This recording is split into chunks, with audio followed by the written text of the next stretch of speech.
अब सीधे आपको दिखा रहे हैं प्रधानमंत्री नरेंद्र मोदी इस वक्त दिल्ली में एनडीए शासित राज्यों के मुख्यमंत्री और उप मुख्यमंत्रियों की बैठक में की अध्यक्षता करने के लिए इस वक्त अशोका होटल पहुंच चुके हैं, जहां पर ये बैठक चल रही है दिल्ली में। और यहां पर तमाम मुद्दों पर चर्चा की जाएगी। खासतौर पर ऑपरेशन सिंदूर की सफलता पर प्रस्ताव पेश किया जा सकता है। जाति जनगणना का जो फैसला सरकार की तरफ से लिया गया है उस पर इस बैठक में प्रस्ताव पारित हो सकता है। तो प्रधानमंत्री नरेंद्र मोदी का स्वागत कर रहे हैं बीजेपी के अध्यक्ष जेपी नड्डा और तमाम नेता इस वक्त यहां पर मौजूद हैं। और इसके साथ ही साथ आप ये देख सकते हैं कि किस तरह से प्रधानमंत्री नरेंद्र मोदी का स्वागत किया जा रहा है। रेखा गुप्ता दिखाई दे रही हैं दिल्ली की मुख्यमंत्री, और प्रधानमंत्री नरेंद्र मोदी एनडीए शासित राज्यों की बैठक में हिस्सा लेने के लिए इस वक्त पहुंच चुके हैं। आप ये सीधी तस्वीरें देख रहे हैं। यहाँ पर शिंदे दिखाई दे रहे हैं, महाराष्ट्र के उप मुख्यमंत्री अजित पवार दिखाई दे रहे हैं। यहाँ पर हमें देखेंगे तो जो जनसेना पार्टी है पवन यहाँ पर हमको इस वक्त दिखाई दे रहे हैं प्रधानमंत्री नरेंद्र मोदी का स्वागत करते हुए। तो ये सीधी तस्वीरें इस वक्त हम देख रहे हैं। और इस बैठक में एनडीए शासित जो राज्य हैं उनके मुख्यमंत्री और उप मुख्यमंत्री मौजूद हैं। दो खास प्रस्ताव आने की उम्मीद है। पहला ऑपरेशन सिंदूर की सफलता को लेकर और दूसरा जातीय जनगणना के सरकार के फैसले को लेकर। और इसके साथ ही साथ एनडीए शासित राज्य में कैसे जो तमाम योजनाएं हैं बेहतर समन्वय के साथ आगे बढ़ें। जो बीजेपी का संकल्प पत्र रहा है 2024 के लोकसभा चुनाव में या राज्यों में जो उनके संकल्प पत्र रहे हैं एनडीए के, उनको कैसे धरातल पर लाया जाए, पूरा किया जाए, इन तमाम मुद्दों पर बातचीत होगी। अब आप ये तीन तस्वीरें देखिए। पीएम मोदी की अध्यक्षता में बैठक है। गृह मंत्री अमित शाह भी पहुंचे थे, थोड़ी देर पहले राजनाथ सिंह पहुंचे थे। नीतीश कुमार भी इस बैठक में पहुंचे हुए हैं। नीतीश कुमार की तस्वीरें दिखाई दे रही हैं। नीतीश कुमार भी इस बैठक में पहुंचे हुए हैं, बिहार के मुख्यमंत्री। हमारे साथ दो संवाददाता इस वक्त दिल्ली से लाइव जुड़ रहे हैं, अंकित गुप्ता और पवन कुमार गौड़। अंकित, पहला सवाल आपसे कि जो बैठक है प्रधानमंत्री नरेंद्र मोदी की अध्यक्षता में अब शुरू होने वाली है, इसका मुख्य एजेंडा क्या माना जाए, किन मुद्दों पर चर्चा होगी और क्या कुछ खास रहने वाला है?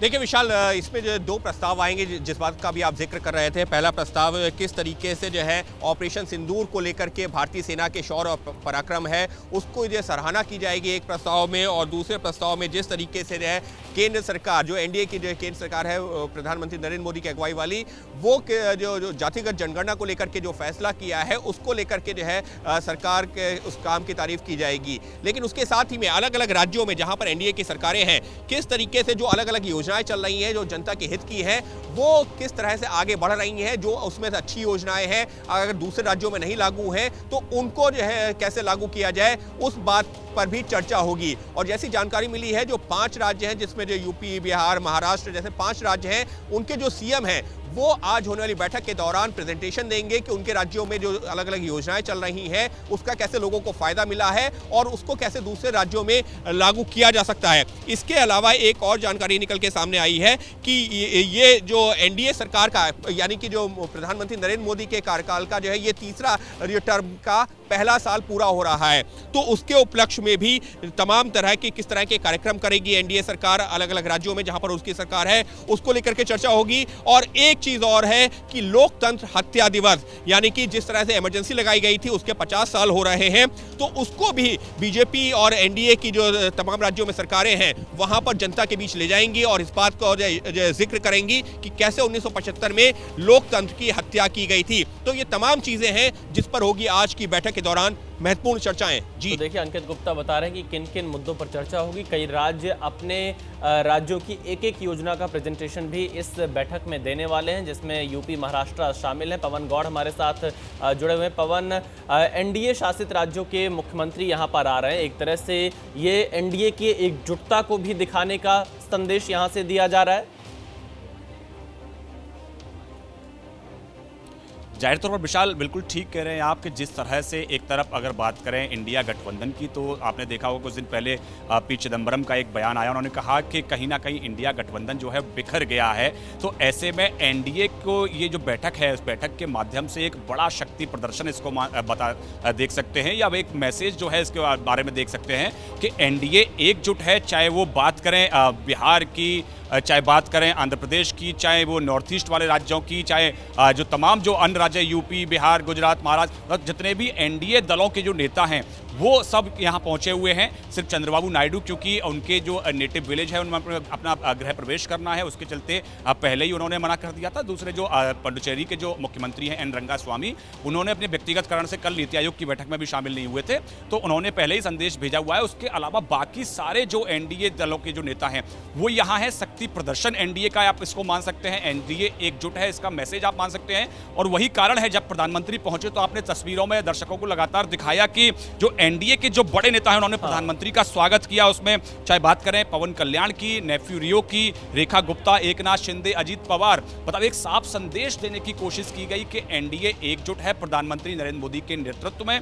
और उसके साथ साथ तमाम जो एनडीए के नेता हैं, क्योंकि आज महीने का आखिरी रविवार भी है तो ऐसे प्रधानमंत्री के मन की बात का कार्यक्रम भी आता है, तो ऐसे में तमाम जो एनडीए के नेता हैं वो प्रधानमंत्री के मन की बात का कार्यक्रम भी यहाँ 11 बजे से अशोका होटल में सुनेंगे।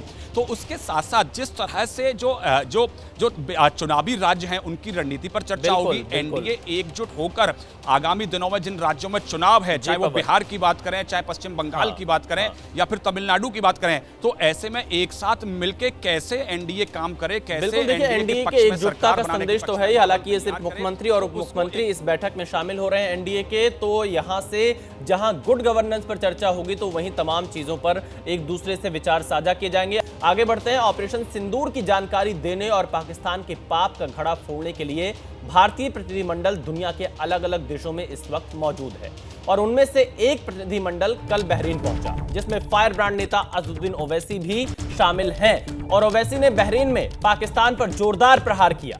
पाकिस्तान आतंकी संगठन आईएसआईएस जैसा ओवैसी का यह कहना है। ओवैसी ने कहा यह पूरी मानवता के लिए खतरा है। आतंकियों ने कुरान को गलत ढंग से पेश किया। इस्लाम आतंकवाद के खिलाफ है। ओवैसी का कहना है एक बेगुनाह का कत्ल पूरी मानवता को मारने जैसा। असदुद्दीन ओवैसी ने और क्या कुछ कहा ये आपको सुना देते हैं।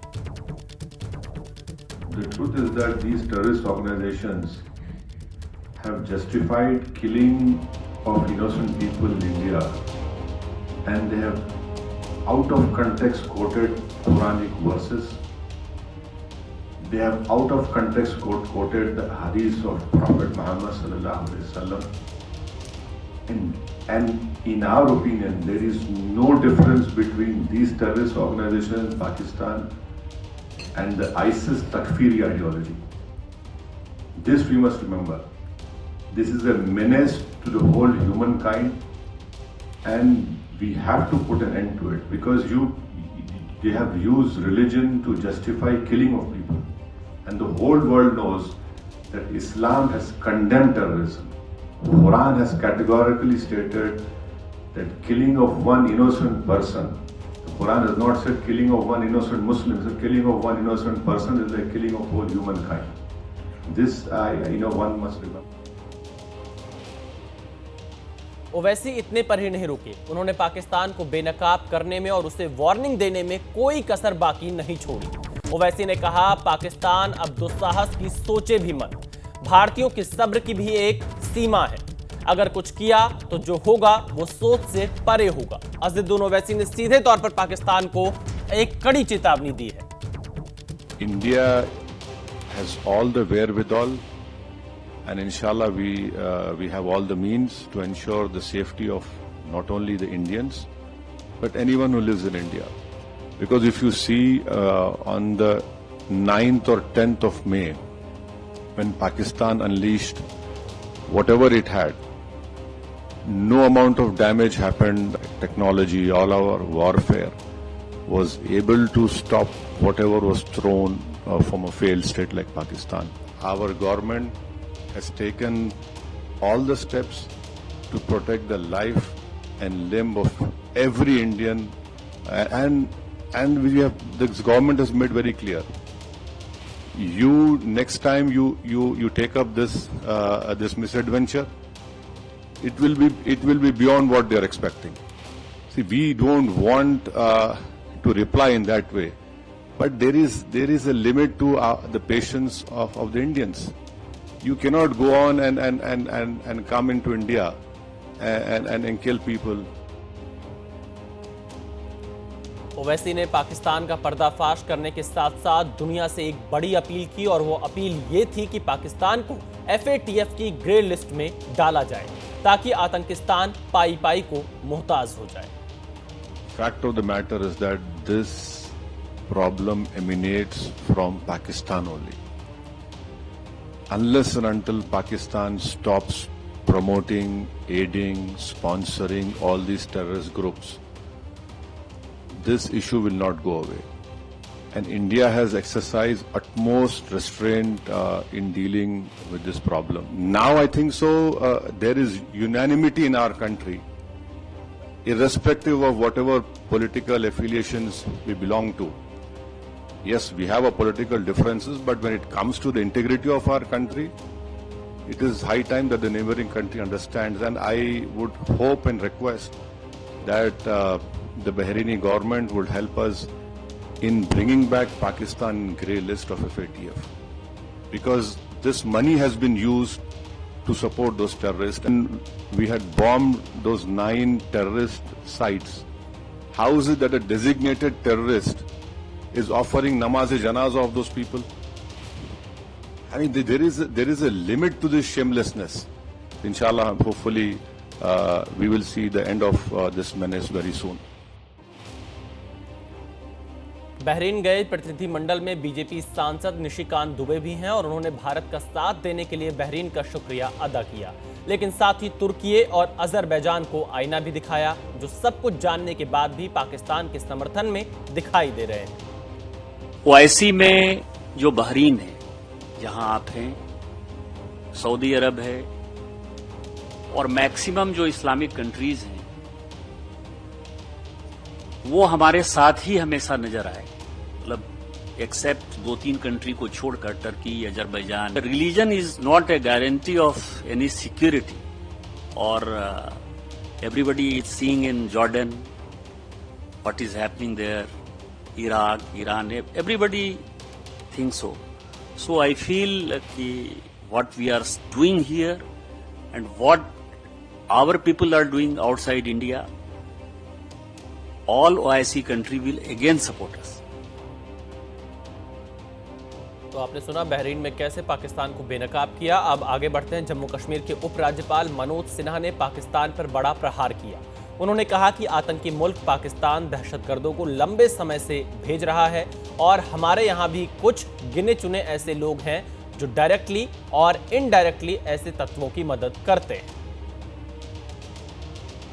एक बात तो स्पष्ट है कि आतंकी मुल्क पाकिस्तान दहशतगर्दों को लंबे समय से भेज रहा है और हमारे यहाँ भी कुछ गिने चुने ऐसे लोग हैं जो डायरेक्टली या इनडायरेक्टली ऐसे तत्वों की मदद करते हैं।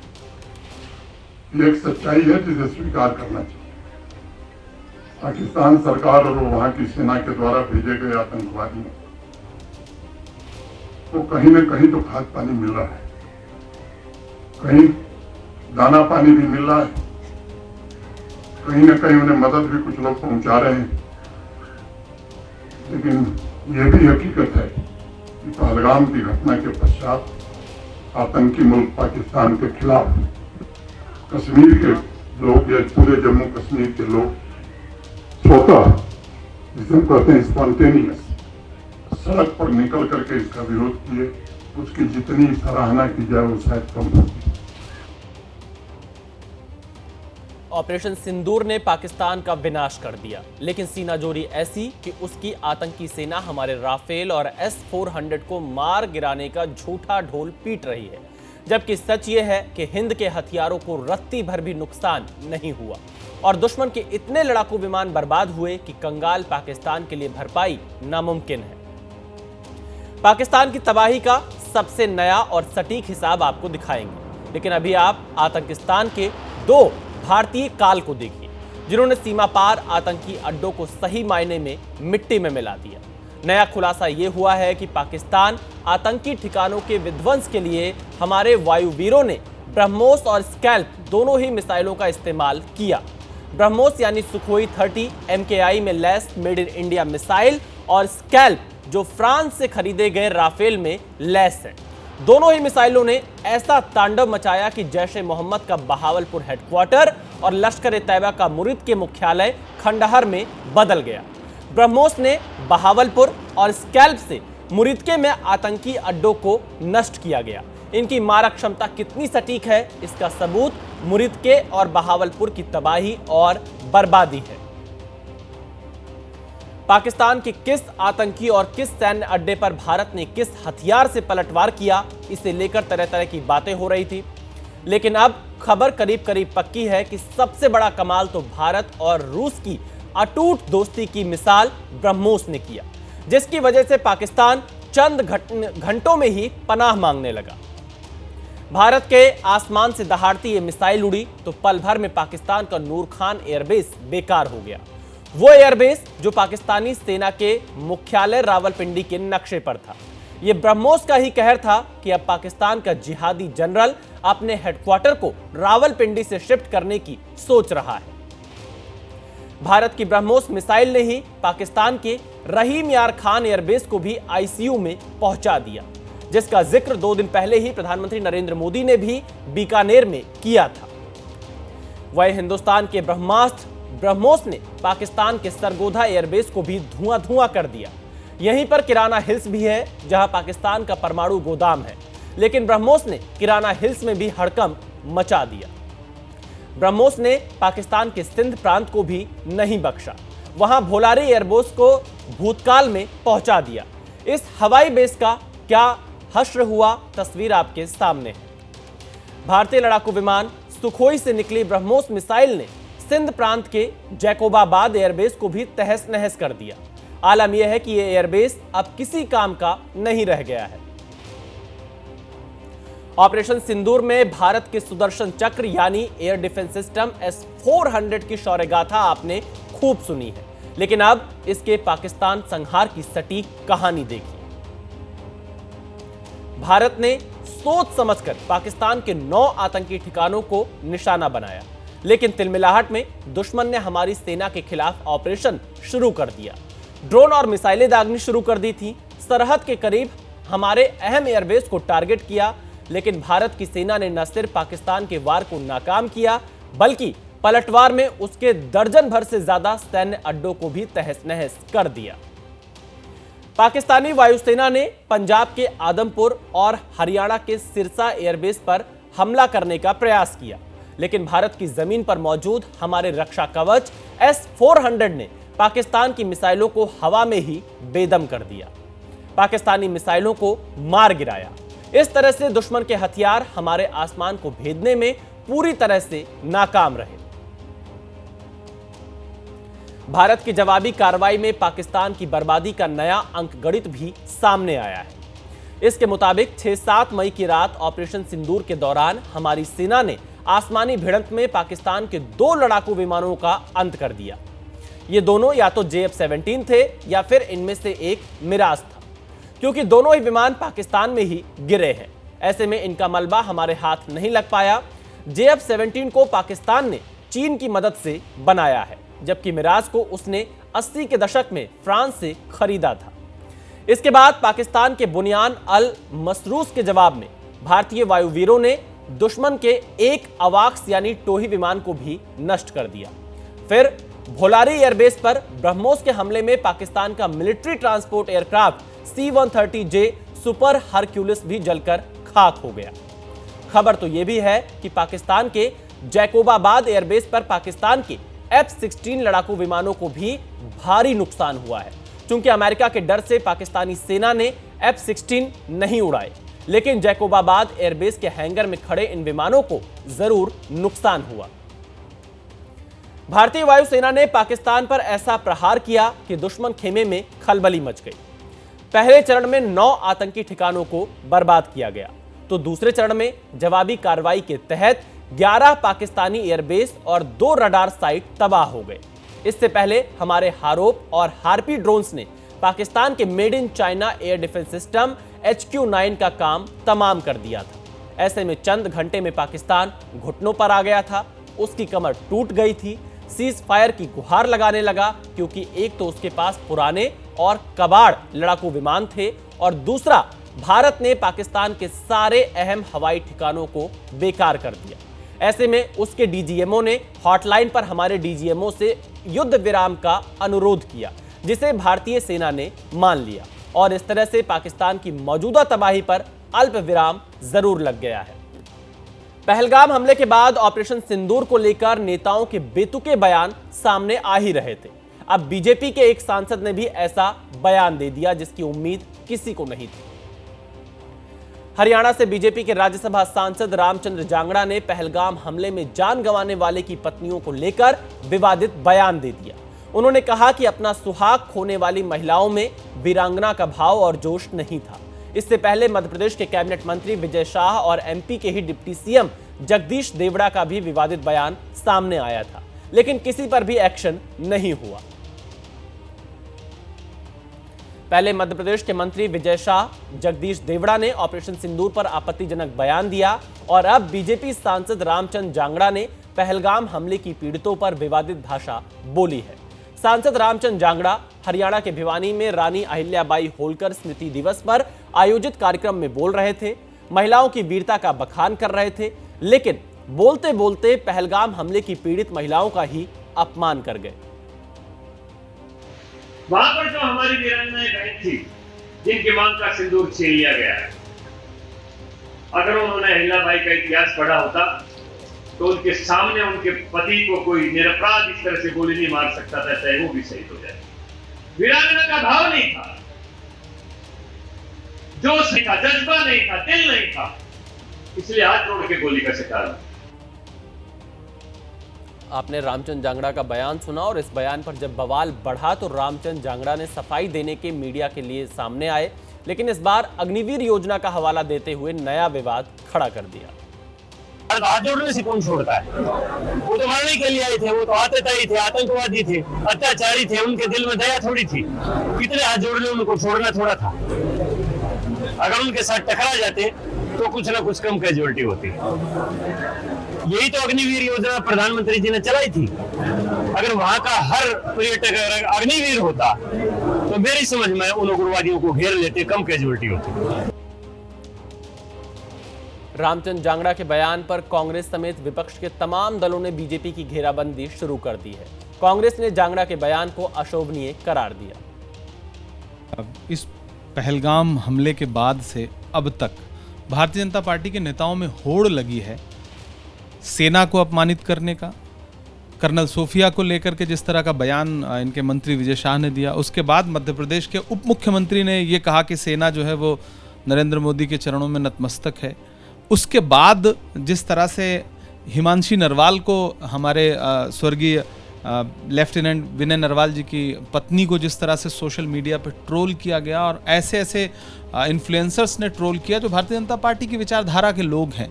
और अब फिर हरियाणा के ही एक सांसद का ये बयान दर्शाता है कि भारतीय जनता पार्टी कितना असंवेदनशील है इस मुद्दे को लेकर के।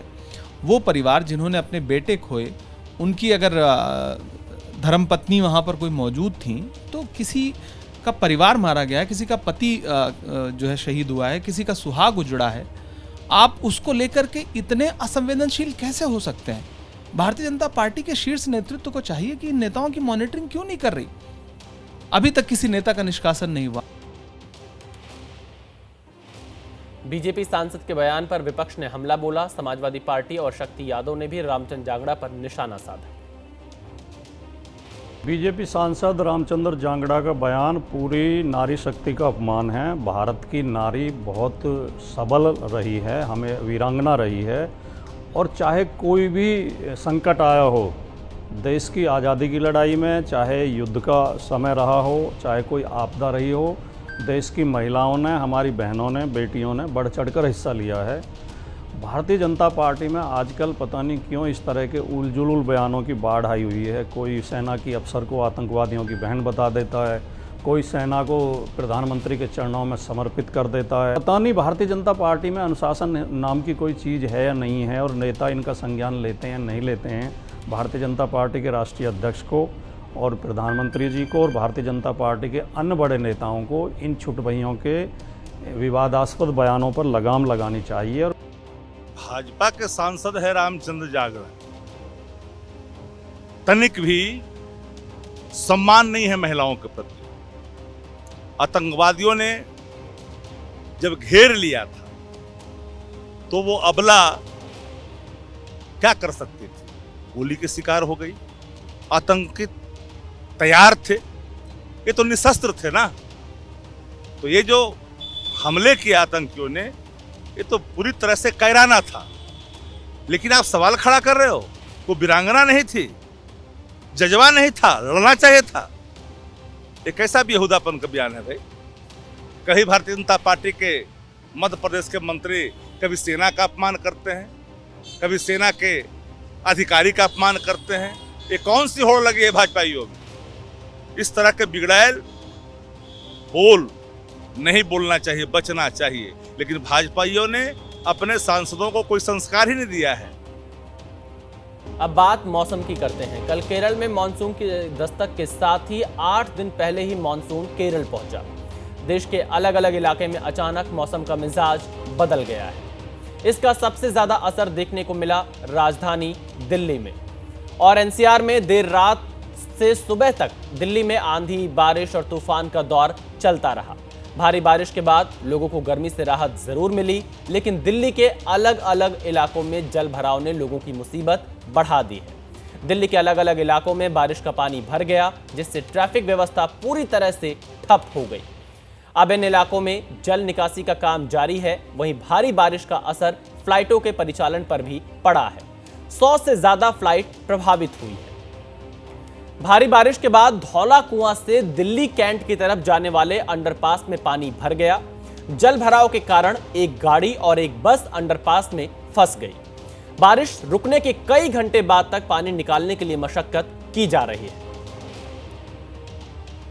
दिल्ली में रात हुई कुछ घंटों की बारिश ने दिल्ली को बदहाल कर दिया है। ये कहना इसलिए जरूरी हो जाता है या ये इसलिए कहा जा रहा है क्योंकि कुछ सूरत हाल दिल्ली की आज सुबह से यही नजर आ रही हैं। आपको बता दूं कि दिल्ली में जल जमाव की वजह से ट्रैफिक मूवमेंट कई जगह बहुत ज्यादा स्लो है, खास तौर से उन मेन रोड्स पर जहां पर पानी इतना ज्यादा जमा है कि ट्रैफिक मूवमेंट एकदम कम हो गया है। आप देखिए, ये दिल्ली का धौला कुआं, जहां पर ट्रैफिक मूवमेंट इतना कम कि मेन रोड जो एयरपोर्ट को जाती है, यहाँ पर तेज रफ्तार गाड़ियां दौड़ती थी, तो वहीं आप देखिए कि आज कैसे 1 या 2 लाइन में गाड़ियां जो हैं बहुत स्लो स्पीड से निकल रही हैं, वो भी काफ़ी परेशानी के बाद, बहुत ज़्यादा ट्रैफिक जो है पीछे उसका सामना करने के बाद। तो दूसरी तरफ आप देखिए क्या बदहाल तस्वीर हम दिल्ली के अंडरपासेस की देख रहे हैं। ये देखिए दिल्ली का अंडरपास दिल्ली कैंट की तरफ जाता है, धौला कुआं के पास ये अंडरपास, और इसमें आप देखिए कि पानी इतना ज़्यादा जमा हो गया कि यहाँ पर एक पूरी बस जो है वो और एक गाड़ी जो है पूरी तरह डूबी हुई नज़र आ रही है, क्योंकि रात भर बारिश होती है। ड्रेनेज सिस्टम यहाँ का पूरी तरह से ठप नज़र आ रहा है, जिस वजह से पानी बढ़ते बढ़ते इतना ज़्यादा बढ़ गया कि आप देखिए जो गाड़ी यहाँ से निकलने की कोशिश कर रही होगी वो पूरी तरह से डूबी हुई नज़र आ रही है। सिर्फ और सिर्फ उसकी छत जो है वो नज़र आ रही है। तो दूसरी तरफ आप देखिए जो बस है वो आधे से ज़्यादा डूब चुकी है पानी में, लेकिन फिलहाल कई घंटों के बाद भी अभी तक यहाँ कोई पंप टेम्परेरी तौर पर नहीं लगाया गया, जिसके ज़रिए यहाँ पर पानी को निकाला जा सके, पानी की निकासी हो सके। लेकिन फिलहाल इस अंडरपास को बंद कर दिया गया है, बैरिगेटिंग लगा दी गई है और अंडरपास बंद है। तो सोचिए दिल्ली में ट्रैफिक मूवमेंट स्लो हो जाता बारिश के बाद, और उसकी सबसे बड़ी वजह यह है कि जगह जगह जल जमाव, जल भराव की वजह से, पानी निकासी ना होने की वजह से रोड्स को बंद कर दिया जाता है, खास तौर से उन मेन रोड्स को जो कि ऐसे इलाकों की तरफ जाती हैं जहां पर ट्रैफिक मूवमेंट अमूमन ज़्यादा रहता है। तो फिलहाल आप सोचिए कुछ ये सूरत हाल बदहाल दिल्ली आज नजर आ रही है। कैमरा पर्सन राजेश के साथ मदिहा, एबीपी न्यूज़ दिल्ली। दिल्ली के धौला कुआं में जल जमाव के कारण ट्रैफिक मूवमेंट धीमा हो गया है। रात भर की बारिश से फिर एक बार दिल्ली के ड्रेनेज सिस्टम की पोल खुल गई है। कैसा है कि रात भर की बारिश और दिल्ली इस वक्त पानी में डूबी हुई दिख रही है। मैं ये इसलिए कह रही हूँ क्योंकि दिल्ली का एक ऐसा लोकेशन कि जब भी दिल्ली में बारिश होती है, चाहे कम बारिश हो या ज्यादा बारिश हो, यहाँ पर वाटर लॉगिंग, जल जमाव जो है वो हमेशा देखने को मिलता है, और उसकी वजह से ट्रैफिक मूवमेंट स्लो हो जाता है। ये तस्वीरें जो हम आपको दिखा रहे हैं ये है दिल्ली के धौला कुआं से, और आप देखिए दिल्ली का धौला कुआं इलाका, वो रूट जो कि एयरपोर्ट की तरफ जाता है, जो कि गुड़गांव की तरफ जाता है, वहां पर ये सूरत हाल है कुछ कि जहां हम खड़े हैं वहां पर पानी ही पानी है चारों तरफ। और सबसे बड़ी बात यह है, इस पानी की वजह से ट्रैफिक मूवमेंट आप देख लीजिए कितना ज़्यादा स्लो है। हमें यहाँ पहुँचने में अमूमन 20 से 25 मिनट लगते हैं अगर हम सेंट्रल दिल्ली से आ रहे हैं, लेकिन आज क्योंकि यहाँ पर पानी बहुत ज़्यादा जमा है, वाटर लॉगिंग बहुत ज़्यादा है, जिसकी वजह से यहाँ पहुँचने में हमें तकरीबन घंटा भर लग गया।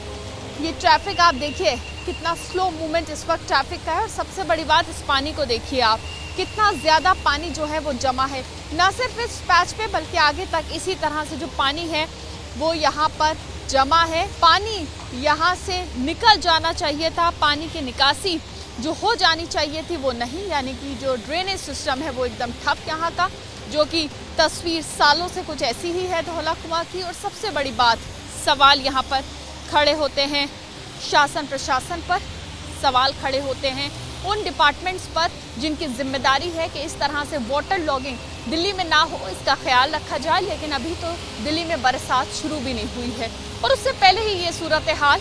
लेकिन रविवार का दिन होने की वजह से फिलहाल कुछ हद तक जो ट्रैफिक है वो कम है सड़कों पर। शायद यही वजह है कि बहुत ज़्यादा मारामारी नज़र नहीं आ रही है। लेकिन आप ये सोचिए, जो लोग इस वक्त ज़रूरी घर से निकले हुए हैं, जिनको एयरपोर्ट जाना है, वो सभी लोग इस तरह से ट्रैफिक में फंसे हुए हैं और बहुत स्लो मूवमेंट ट्रैफिक जो है यहाँ पर नज़र आ रहा है।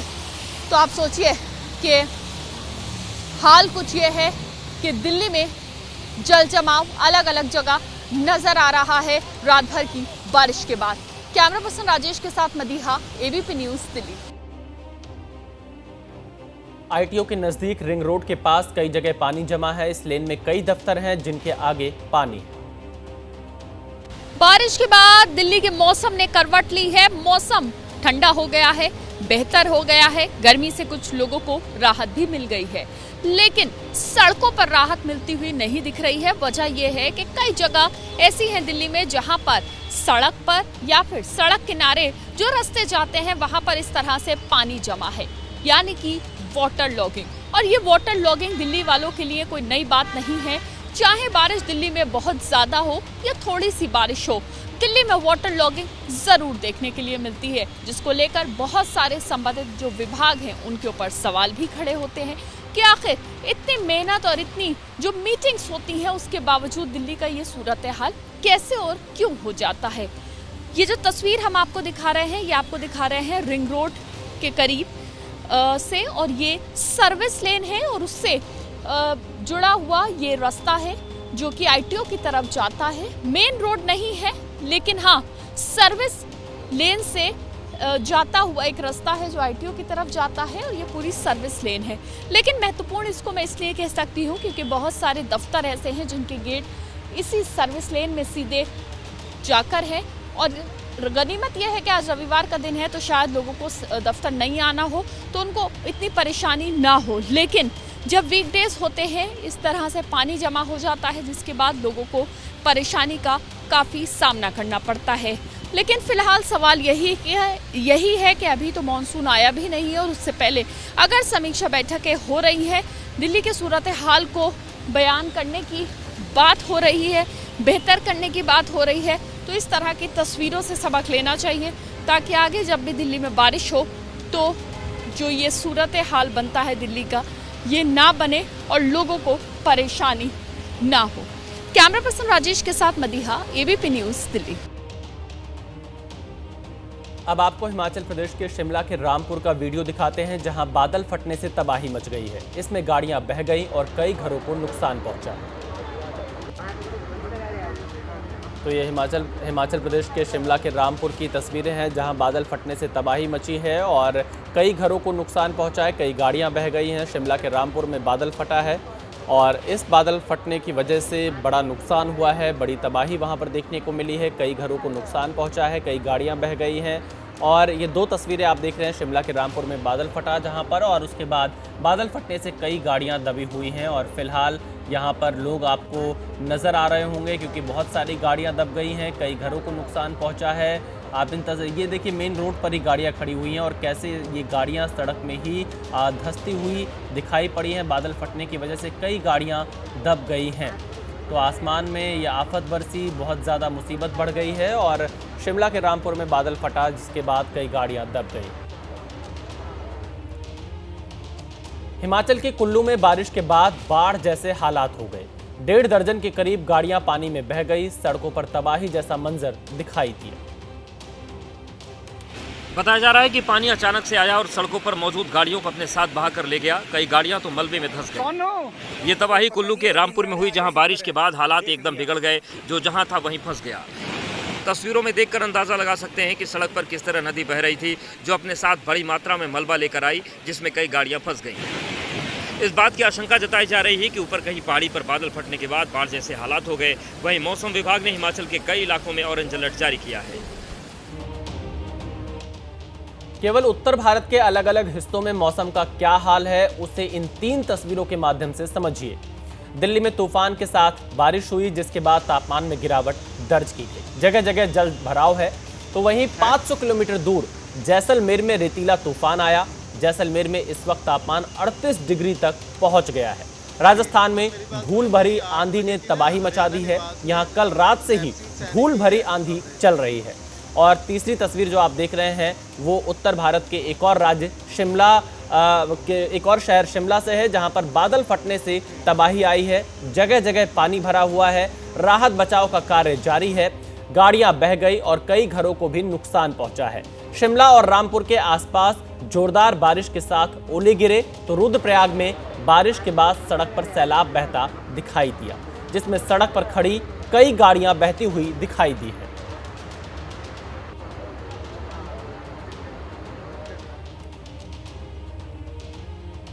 अगली खबर की ओर बढ़ते हैं। कोच्चि के तट के पास एक विदेशी जहाज अचानक ही डूबने लगा, जिस पर सवार लोगों की जिंदगी पर खतरा मंडराने लगा। जानकारी मिलते ही कोस्ट गार्ड्स एक्टिव हो गए, जिन्होंने मालवाहक शिप पर सवार लोगों का रेस्क्यू किया। हिंद महासागर में डूबते दिख रहे इस मालवाहक जहाज की जानकारी मिलने के बाद हड़कंप मच गया, जो समंदर में आधा झुका हुआ दिख रहा है। इस शिप पर लाइबेरिया का झंडा लगा है और इसे 24 मई को कोच्चि पहुंचना था, लेकिन इसके पहले ही अचानक ये डूबने लगा। शिप पर सवार क्रू मेंबर्स ने जहाज के डूबने की जानकारी भारतीय अधिकारियों को दी, जो फौरन एक्शन में आए। रेस्क्यू ऑपरेशन शुरू किया गया। 21 लोगों को शिप से निकाला गया। 184 मीटर लंबे इस शिप के डूबने की जानकारी मिलते ही अफरा तफरी मची दिखाई दी। कुछ क्रू मेंबर पहले ही शिप से लाइफ राफ्ट के जरिए समंदर में उतर गए, अपनी जान बचाने की गुहार लगाते दिखे। वहीं भारतीय कोस्ट गार्ड के अधिकारियों की मदद से इन्हें बचाया गया, समंदर से निकाला गया और सुरक्षित जगह पहुंचाया गया। वहीं इस दौरान शिप से कुछ कंटेनर भी समंदर में जा गिरे, जिसमें रखे सामान से समंदर में पर्यावरण को होने वाले नुकसान का आकलन भी किया जा रहा है। शिप पर कुल 24 लोग सवार थे। 21 लोगों को रेस्क्यू कर बाहर निकाला गया। 3 क्रू सदस्य अभी भी शिप पर मौजूद है। कैप्टन, चीफ इंजीनियर और सेकंड इंजीनियर शिप पर ही हैं। सैल्वेज ऑपरेशन में मदद के लिए ये अभी भी शिप पर है। वहीं कोस्ट गार्ड के प्लेन लगातार हालात पर नजर बनाए हुए हैं। अब आपको दिखाते हैं विराट कोहली और अनुष्का शर्मा का वीडियो, जो अयोध्या पहुंचे हैं। उन्होंने हनुमानगढ़ी मंदिर में दर्शन पूजन किए। बता दें कि हाल ही में विराट कोहली ने टेस्ट क्रिकेट से संन्यास लिया है। तो ये तस्वीरें हैं अयोध्या के हनुमानगढ़ी मंदिर से। अनुष्का और विराट कोहली एक साथ हनुमानगढ़ी मंदिर में पहुंचे हैं दर्शन पूजन करने के लिए। और ये तस्वीरें अयोध्या से हैं। टेस्ट क्रिकेट से संन्यास लिया है विराट कोहली ने और अब सीधे अयोध्या में हनुमानगढ़ी मंदिर पहुंचे हैं दर्शन पूजन करने के लिए। विराट कोहली और अनुष्का शर्मा एक साथ देखे जा सकते हैं। तस्वीरें अयोध्या से हैं, हनुमानगढ़ी मंदिर के परिसर के बाहर की। तो ये आप देखिए, इस वक्त हनुमानगढ़ी मंदिर में पूजा अर्चना करते हुए साथ में जो स्थानीय साधु संत हैं वो उनके साथ में मौजूद हैं। और ये इस वक्त हनुमानगढ़ी मंदिर परिसर में विराट कोहली और अनुष्का शर्मा मौजूद दिखाई दे रहे हैं। लोगों की काफ़ी भीड़ है।